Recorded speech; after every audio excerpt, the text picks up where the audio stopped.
I'm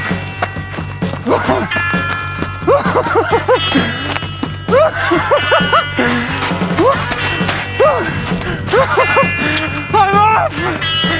5,000 mile run across Canada!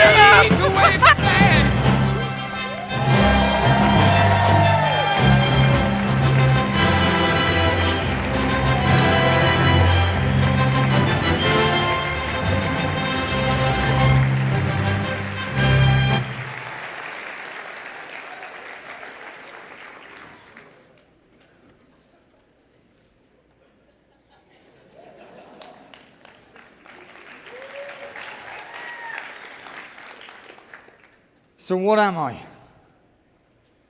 Shout out, what am I? A superhero.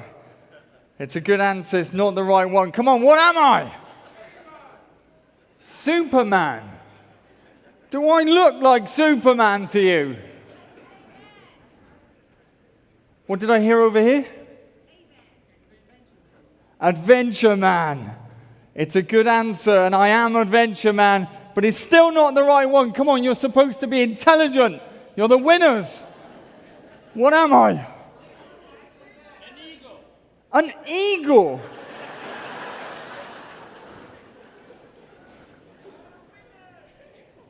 A what? Winner. No, you're the winners. Bloody Nora, this is really going on. What? Mama Fu.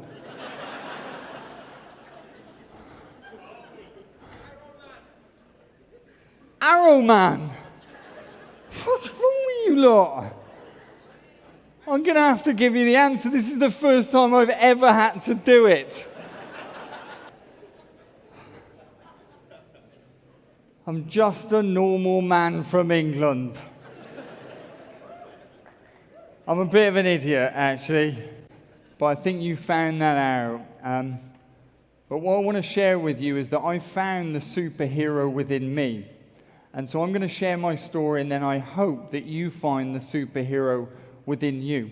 So I'm going to take you to my toughest challenge. So I put my hand in St. John's in Newfoundland in Canada, and the goal was to run 200 marathons all the way across to Vancouver to put my hand in the Pacific Ocean.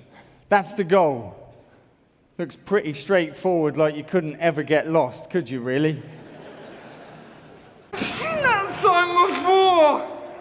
I've gone the wrong way! How have I done it? Ah!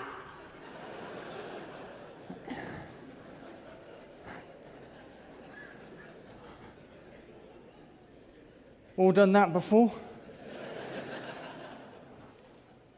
So how I'd done it was with a backpack. So I ran with a backpack, but I weigh 60 kilograms and the backpack weighed 30, so it was half my body weight. So as I ran like a penguin. And it was too much weight, and my foot ended up going crack. Thought I'd broken my foot, so to your left is a black spot. So I'm sat with the doctor. Bear in mind, I've just told the entire world I'm going to run across Canada, and I think I've broken my foot. So I'm sat with the doctor. I'm like, Doc, this is the end, isn't it? And he looks at the bone scan, and he looks at me, and he goes, Jamie, this is brilliant news. He said, it's just ligament damage. And I thought, that is brilliant news, isn't it? Because I've only got 190 more marathons to go. So what do? We need to make a change. Be an adventurer for a moment. I've got to say, I've got no hope in you at the minute. But be an adventurer. Shout out. We need to make a change to the adventure. What's it going to be? Get a bike. That's the wussy option. Did you miss the part that I said I was going to run? We need to make a change. What else? New shoes.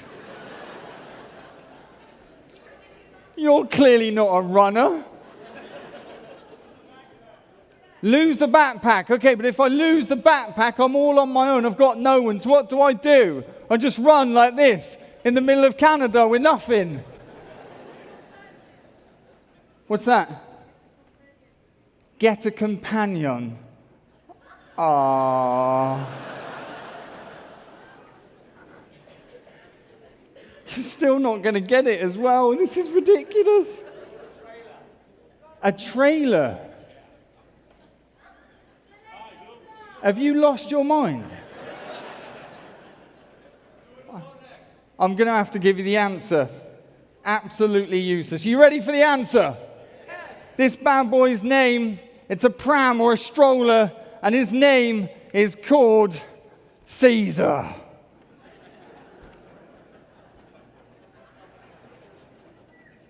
Yeah, no baby in it. So it has my tent, my sleeping bag, everything I own.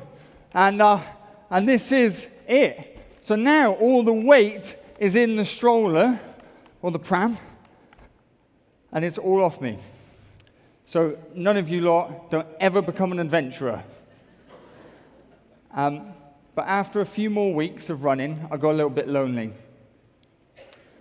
And in the end, I saw this house. And I thought, I've got to do it. So I went up and I knocked on the door and I was like, hi, I'm running across Canada. Is there any chance I can camp on your lawn? But in my brain, I was just thinking, please let me in. Anyway, this woman, she answers and she says, no, you can't. Off you go, will you, boy?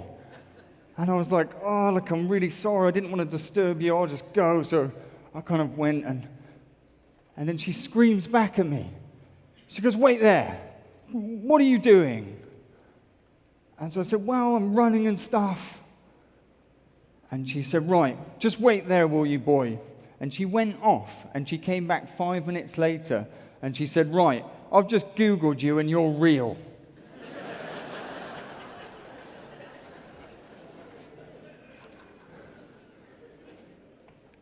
So she let me set up my tent. And she came back out 5 minutes later, and she said, stop setting up your tent. There's a motel and a key waiting for you. It's all paid for. I met Daisy and her family for the very first time, and I entered her home as a complete and utter stranger, and we drank tea and biscuits all night. And she said, you know what, Jamie, I'm going to support you for the rest of this journey in any way I can. And she did. If I'd have knocked on your door, what would you have done? I don't even know if I want answers.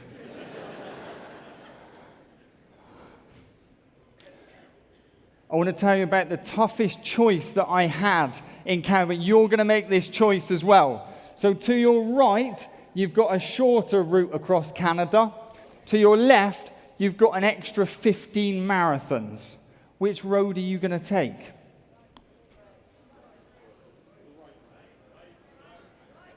We get, okay, left.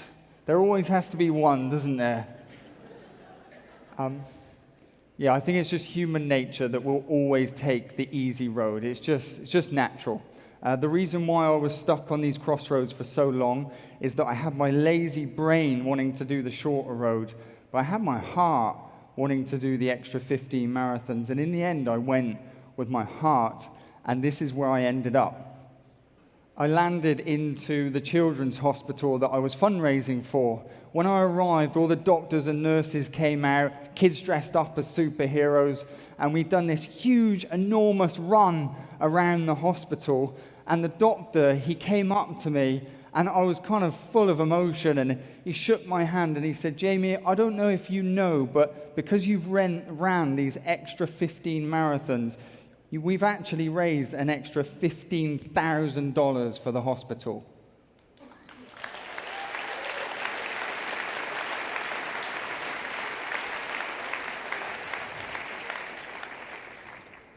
And he shook my hand and he said, going the extra mile really does make a difference.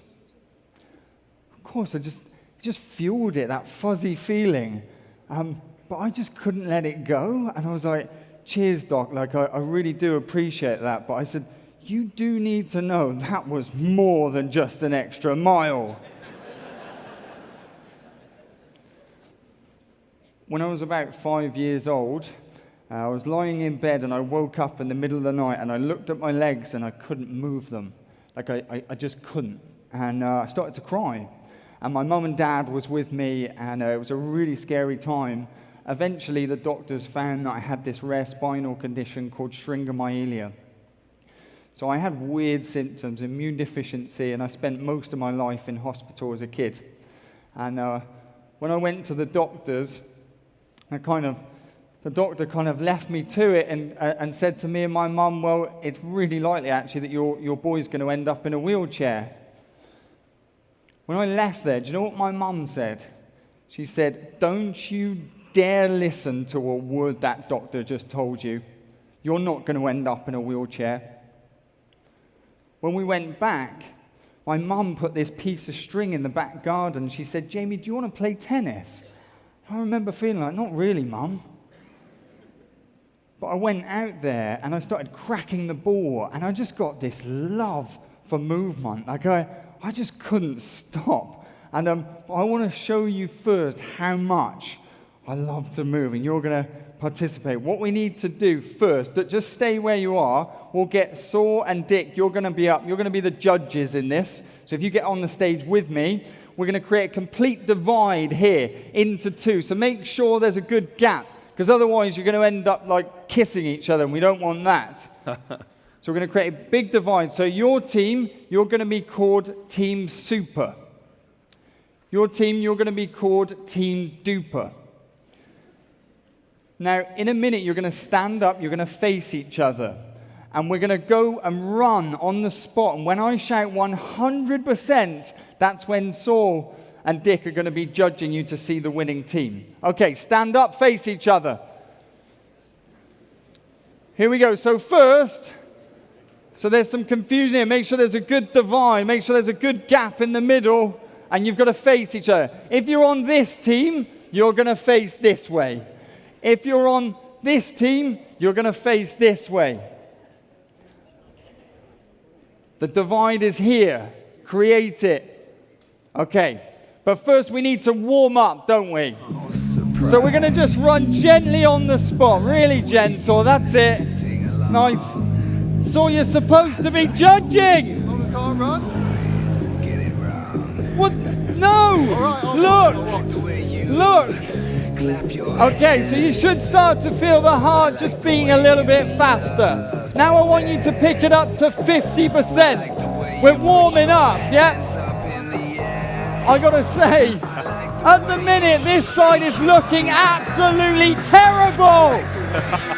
Okay, you better put it out. In 3, in 2, you better give it your all. In 1, make sure you're judging. 100%! Go, go, go, go!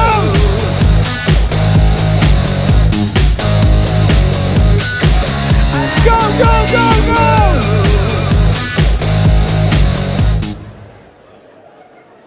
And stop where you are. Right. They've had a little discussion. So this is Team Super, this is Team Duper. The Supers! The Supers get it! No.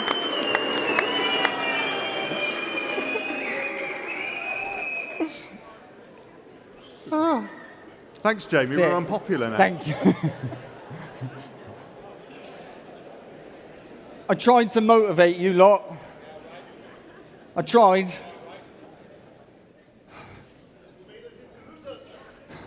It's because you are losers today. What did you see on each other's faces? Shout out. Do I hear like pain? You're right. I also heard their smiles. So I couldn't stop. Even though I was sick, I just kept moving. And I kept playing tennis. I just couldn't stop. You know, like when you throw a ball for a dog, it's like, I've got to go. I've got to go. And I was like that for an entire year.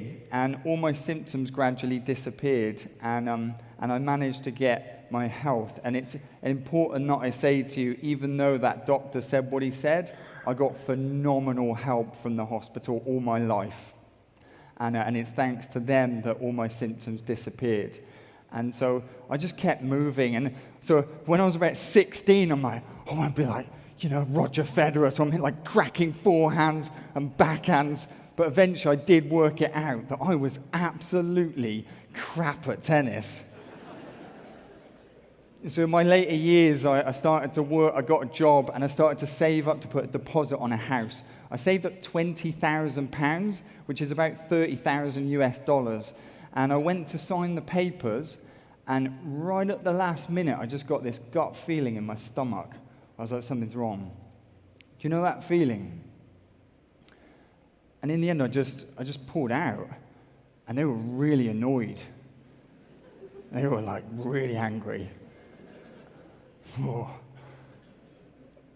But just had to go with this, and I pulled out, and I went through this thought process.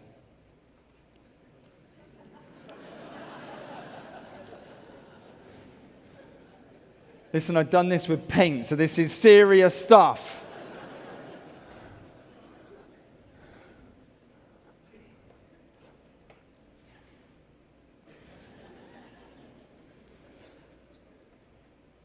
What I want you to do is take a moment, close your eyes, and think about what does more to life mean to you.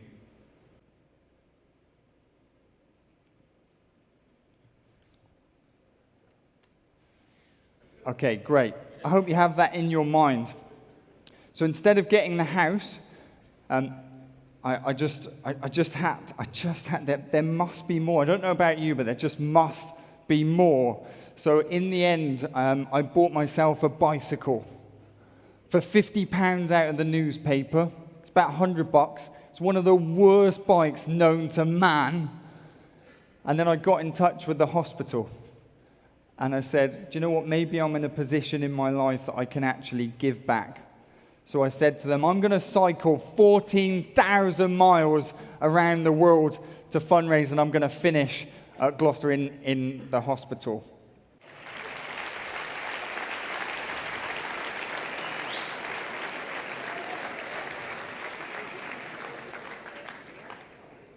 Thank you. So I didn't really know what I was doing, to be honest. I never really cycled before. I didn't have a map, but I did have a compass, but I still went the wrong way for a few countries. Ended up going through China, Kazakhstan, Kyrgyzstan, and then I pedaled along the Afghanistan border. And this is what happened there. Speculation that the Tajikistan people killed an Afghan general yesterday, and there's just war going all around us. Jesus! Sounds like it could be 2 miles away at least.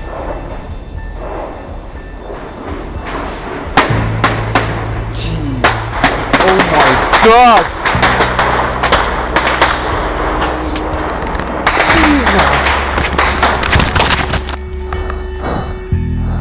Been shot at.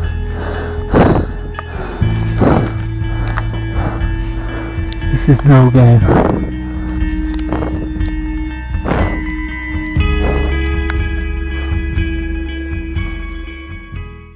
In the end, I was trapped with these tourists and on a veranda. And so in the end, I was like, right, I can't believe this is going on. And I was doing YouTube videos to help with the fundraising. So I grabbed the camera and I was like, I've got to capture this. So I turned the camera on, and but when you turn the camera on, what it does, it gives a flashing red light. So I'm in the middle of a war zone.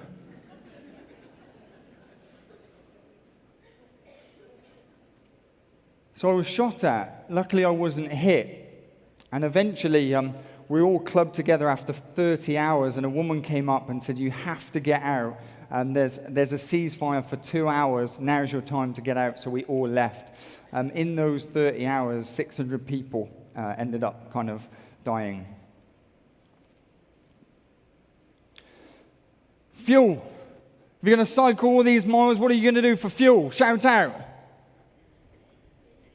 Eat. drink. Could we get a little bit more, like, if you don't eat, you die? Anything else, a bit more specific? What would you choose to eat? What did he say? Sweets. Chocolate. This is what we chose. Buy some Coca-Cola. I sure love Coca-Cola. Yes, I do. Sweets wasn't a bad answer now, was it? So I made it back to Gloucester in England. I finished the 14,000 miles and I made it back in. And I ended up Googling what was the longest ever bike ride ever done known to man.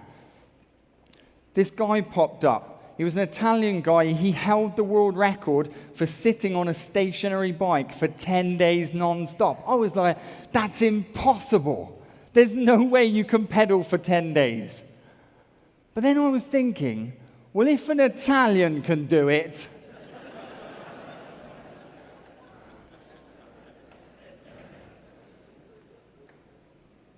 so I jumped on the static bike. You had to keep above 12 miles an hour, and if it dropped once, it was the end of the record. So you had to keep pedaling high-pressure stuff. And every hour you cycle, you get to accumulate a 5-minute break. So after 24 hours of cycling, you get an hour and a half sleep cycle. So the first night I led down, I was like, come on, sleep. Come on. I just couldn't do it. There's too much pressure. So I got back onto the bike and then I just got pedaling. And then with the whole toilet thing, I didn't want to waste it on like losing minutes for sleep. So I learned how to pee and cycle at the same time. Have you ever tried that? It's bloody tough. So I managed to keep pedaling and I made it to 8 days. Can anyone think of the worst possible pain after 8 days of pedaling? Shout out. Bum. So on day, it started to bleed, blister, and become infected. You ready to see this one?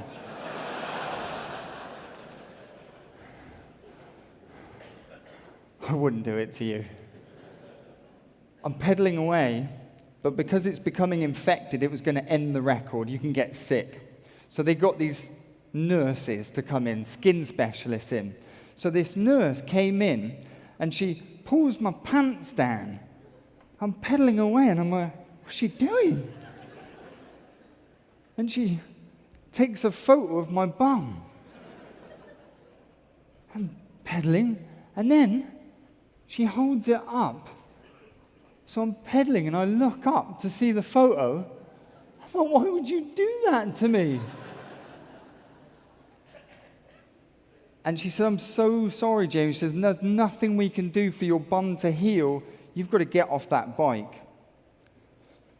But it's about never giving up, isn't it? You just never, ever, ever give up. So I just kept pedaling. And the nurses came back 2 hours later. She said, James, I think we've got it. Manuka honey. Have you ever heard of Manuka honey? It's honey, but it's got an antibiotic in it. So she slapped that on my ass.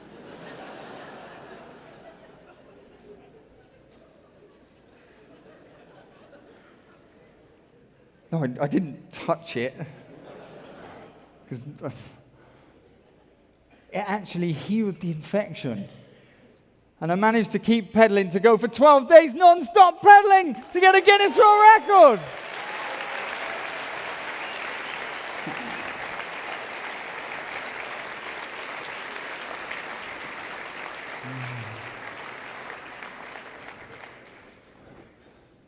What are we famous for in Gloucester? Cheese. You are the brightest man in this room. It's about the only decent answer you lot have done. All right, here we go. This is where I'm from.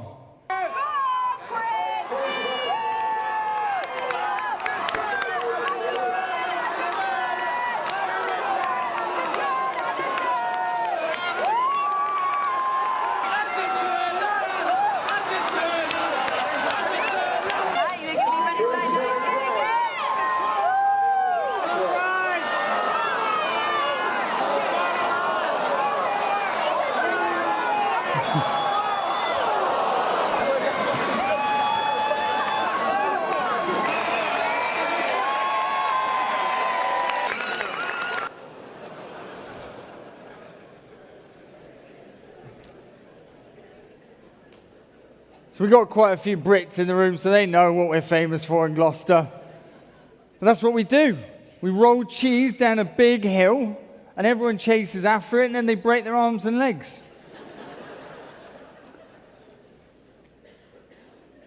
So I had all these crazy Gloucester people after those cycling challenges saying, Jamie, what are you doing next? I'm like, what are you talking about doing anything next? I've done enough already. So I actually got myself a visa for Canada to go on holiday to be a backpacker for a year. And I was hoping to look like this. And then the hospital, they invited me back. From the fundraising of the cycling journey, they actually built a new school playroom where I spent most of my life. And I left there, and I just kind of felt maybe I should keep doing this. And so I was sat on my mum and dad's toilet, my visa for Canada came in, and I jumped off the toilet. I was like, Mum, Dad, I'm going to run across Canada. And my mum was like, I don't think that's a good idea, Jamie. And then my dad, his vein was pulsating on the side of his head, and he was like, that's exactly what you should be doing. So all together, we put it into Google, and this is what we found. If you haven't heard of who this is, it's a guy called Terry Fox. And in the 1980s, he ended up running across Canada with cancer and one leg. Unfortunately, he died halfway. But he's raised $800 million to date. So he's a superhero.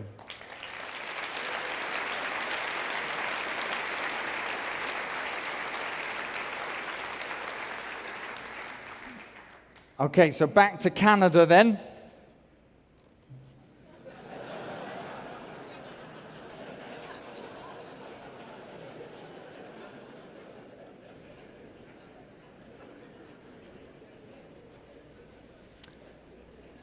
I made it to Thunder Bay where Terry Fox actually, where he ended his run. This was about the halfway point. And the mum took this picture of me, her son, and that's her husband.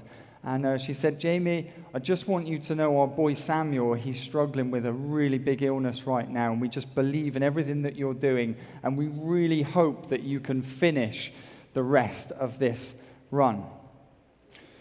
So we started to take off a little bit like Forrest Gump. I just feel that running. But if you look at this, it looks fun. Do you want to run across Canada now? Do you want to run? There's just nothing like, I've been out here for, I don't know, 4 days, and there's just tins of fish and butter.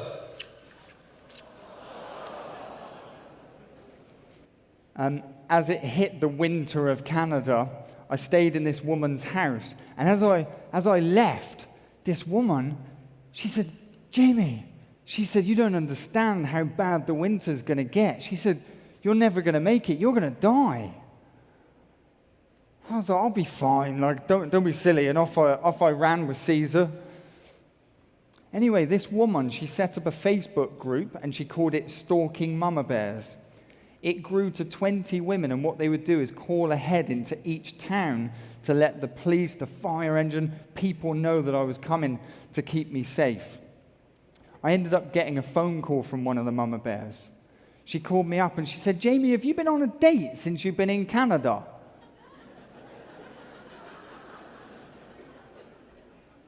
So I've been in the wilderness for about 8 months. You know I haven't. Anyway, I've completely forgot about the phone call. And a week later, this car shows up. And this woman, she gets out of the car and she hands me a bouquet of flowers. And I'm like, scratching my head. I'm like, what do you want me to do with these? And she said, well, Jamie, she said, I'm one of the mama bears. We spoke the other week. What I want you to do is take these flowers because a mile up the road, there's a camper van, a candlelit dinner, and a hot Canadian girl waiting for you.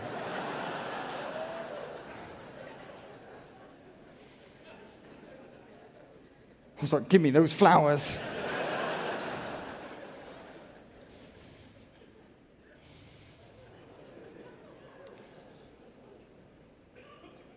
And that's the end of that story. I'm actually here with the love of my life as well, and it's not her. She's at the back. Her name's Anna McNuff. She's amazing. So if you see her, do say hello to me and her. She's an amazing woman. After 140 marathons, I picked up chronic tendonitis. And honestly, forget about running. I could barely put my foot to the floor. And it was that much pain. And I didn't know what to do. So I sent a message to my dad. And this is what I sent to him.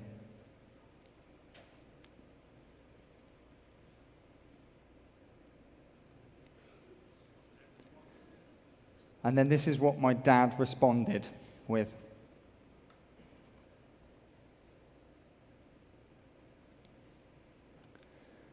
So I went to put my foot into the shoe, but I just couldn't fit it in because my foot was too swollen. So I got a pair of scissors and I cut into and around the shoe. But then when I put it on, it was too floppy. So I got some duct tape and I duct taped it up. And I went out there and I embraced every single painful step and embraced the pain.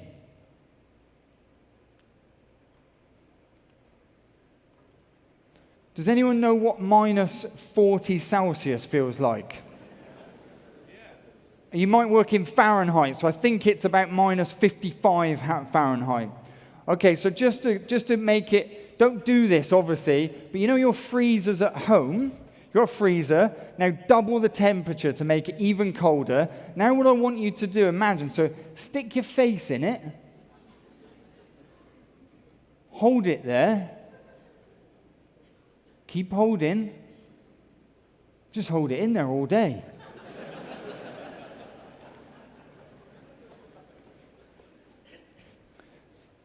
As I entered the Rocky Mountains, I started to get messages from police, rangers, every single person that was following through social media. They said, don't cross the Rocky Mountains in the winter. No one's ever done that. And they said snow can pile up as high as these lights. And if I'm out there on my own, I'm seriously putting my life in danger. And then I received one message. And it just changed. It changed everything. It read, "Hey Jamie, as you head into what might be the hardest and most dangerous part of your journey, I thought it might inspire you to be reminded what you are running for. You might recall Samuel, a little guy in an orange hat and a sweatshirt that you met in the city of Thunder Bay. Well, Samuel's cancer has returned and he is out of treatment options.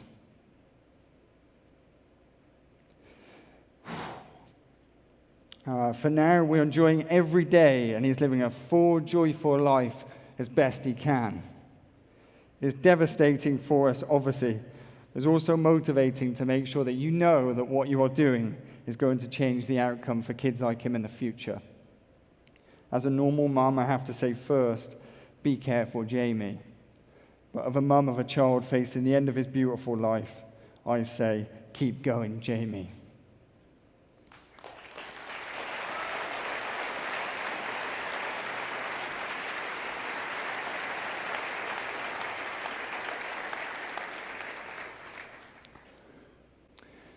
So I made it over the Rocky Mountains. I was a blubbering wreck, and I had snot flying down my nose, and it was just really embarrassing. And then I saw the beach. And I put my hand in the Pacific Ocean, and it was the moment I dreamt about every single day for an entire year of running. I didn't know what to do. I didn't know whether to laugh or cry. So I just ran into the ocean and dove in, which is really silly because I nearly got hypothermia. In the end, the journey raised for children's hospitals and sick kids over $500,000.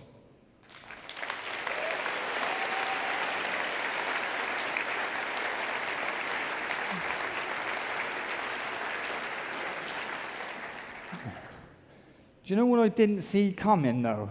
Do you remember Daisy, who got the motel key right at the start?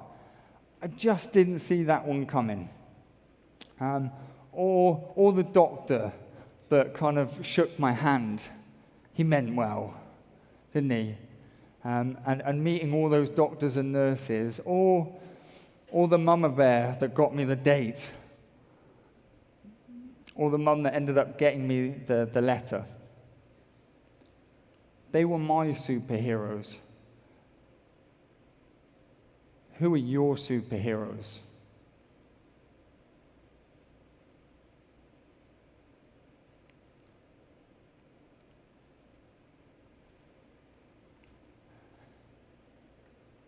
And who are you a superhero to?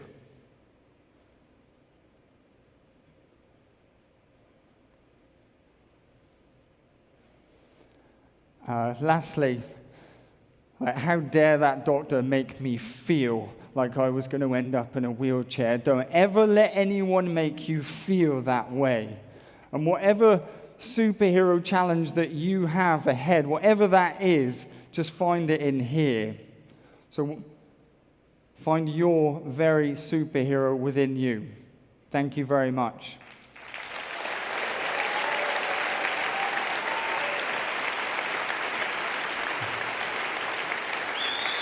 So finally, the final thing I want to share with you, this is the surprise.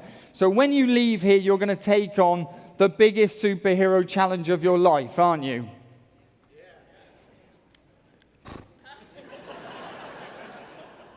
So did you feel the waft of motivation? It was...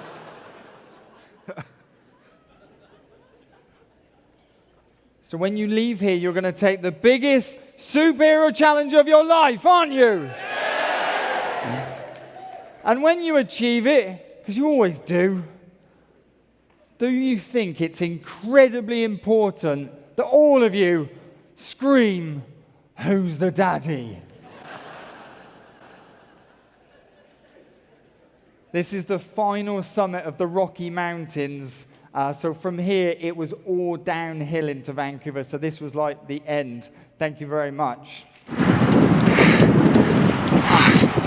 I think this is it. It's the summit. Who's the daddy? Who's the daddy? Who is the daddy?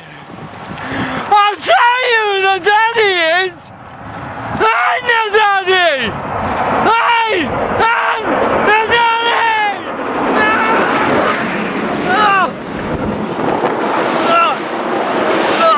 Salt in my mouth.